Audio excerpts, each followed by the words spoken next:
아홉 번째 울림의 주인공을 모셔보겠습니다. 여러분 큰 박수로 맞아주시기 바랍니다.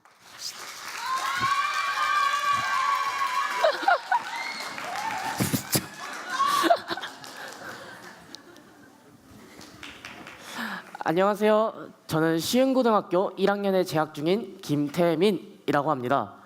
이렇게 첫 배경화면부터 바둑판이 나왔는데 제가 무슨 이야기를 하실지 짐작 가시죠? 좋아. 사실 제가 지금부터 여러분들께 소개할 봉사 이야기가 바로 이 바둑입니다. 그럼 지금부터 제 첫 좌충우돌 제자 양성기 시작하도록 하겠습니다. 초등학교 때 시흥시에서 지원하는 해외 봉사를 다녀온 적이 있습니다. 그곳에서 새로운 친구들과 마음을 나누고 환경 정리를 함께하는 것만으로도 즐거운 일이었습니다. 어렸지만 봉사엔 나이가 중요하지 않다는 것을 알게 되었어요. 아마 그때부터 나눔이라는 말에 더 관심을 가지게 되었던 것 같아요.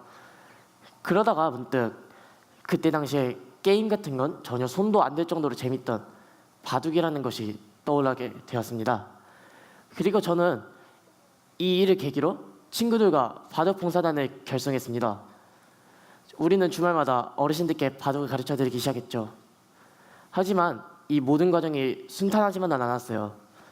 이렇게 제가 PPT를 누르지만 넘어가지 않는 포인터처럼 저에게 굳건하고 단단한 벽이 나타났는데 그것이 바로 세대 차이였어요.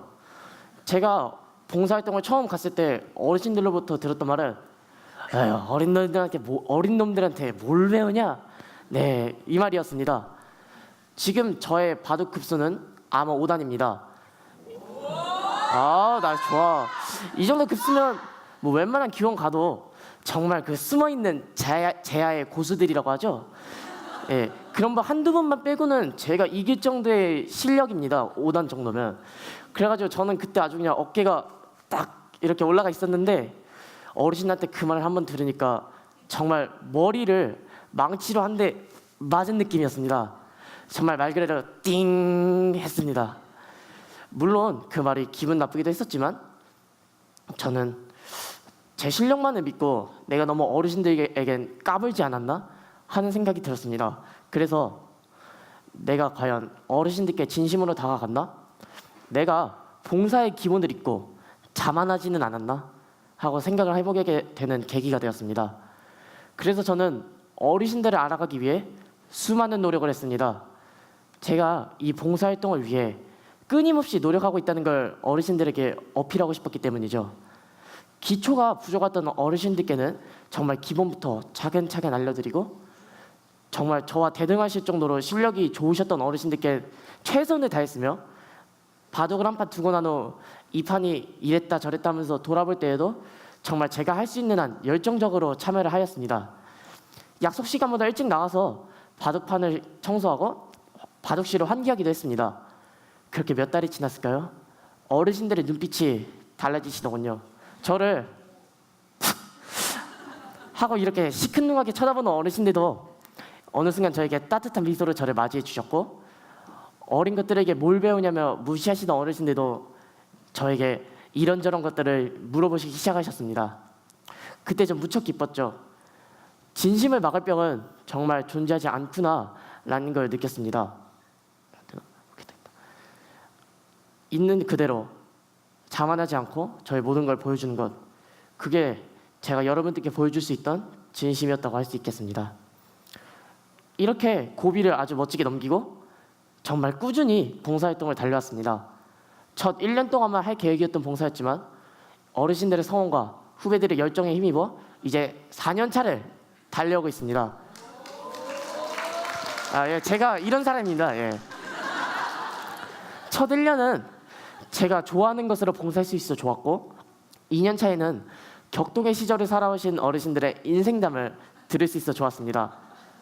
성적과 친구 관계로 인해 고민이 많던 저를 이해해 주시고 격려해 주시고 난 우리 스승님을 믿네 힘내시지요. 하지만 이렇게 호탕하게 저를 위로해 주시던 어르신 앞에선 눈물을 훔치기도 했었습니다. 이제 어린 녀석에서 스승님이 됐을 때 그 기분은 이루 말할 수 없을 정도로 좋았고 가슴이 벅차올랐습니다. 어르신들이 저에게 믿음을 주기 시작하셨고 전 이 믿음을 바탕으로 더 열심히 봉사활동에 참여할 수 있었습니다. 3년 차에는 저처럼 봉사하고 싶다며 저에게 연신 질문을 퍼부어대는 후배들이 보기 좋아 봉사를 하게 되었습니다. 그리고 3년 차가 끝나고 4년 차가 돼가는 때 시흥시 노인종합복지회관에서 재능나는 봉사상이라는 상을 주었습니다. 여태까지의 저의 노력을 증명받는 아주 값진 순간이었습니다. 그런데 얼마 전 한 친구가 저한테 이렇게 물어보더군요. 야, 니는 뭘 그렇게 힘들고 피곤하게 사냐라고 말입니다. 주말에만 취할 수 있던 달콤한 늦잠도 버려야 했고 게임을 이렇게 열심히 하거나 웹툰을 정주행하는 대신 저는 어르신들을 위해 바둑 전술을 공부하고 가르쳐드렸습니다.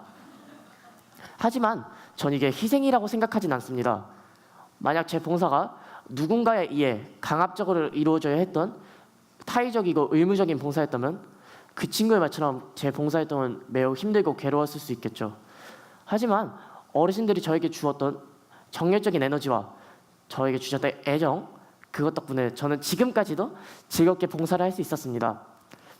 빡빡한 공부를 계속 지속적으로 해야 하는 고등학교 생활 속에서 이 봉사는 이제 저에게 뗄래야 뗄 수 없는 활력소가 되었습니다.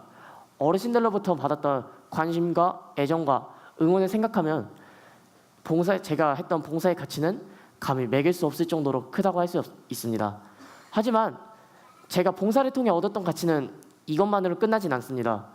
잠은 조금 덜 잤지만 더 빨리 일어났던 덕분에 시간을 좀 더 유용하게 쓸 수 있었고 게임과 웹툰을 좀 접었던 대신 바둑을 배움으로써 그 바둑을 배우는 그 자체의 즐거움, 그리고 나이 차이를 뛰어넘는 관계 형성이라는 아주 저에게 있어서 인생의 값진 깨달음을 얻을 수도 있었습니다.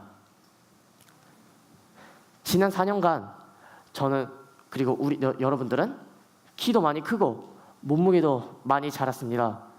이렇듯 우리의 몸은 하루가 다르게 변해가고 있죠. 하지만 제가 봉사를 처음 시작했을 때 이 마음속에 타고 있던 이 불씨는 아직까지도 꺼지지 않았습니다. 여기 계시는 어린 분들도 포함하고 그리고 어린 분들부터 정말 연세가 드신 그런 분들까지 총망라해서 여러분들 마음속에서도 불타고 싶어하는 이 불길들, 이번 이 이그나이트 활동을 통해 한번 이그나이트 해보는 건 어떨까요? 지금까지 저의 발표 들어주셔서 감사드립니다.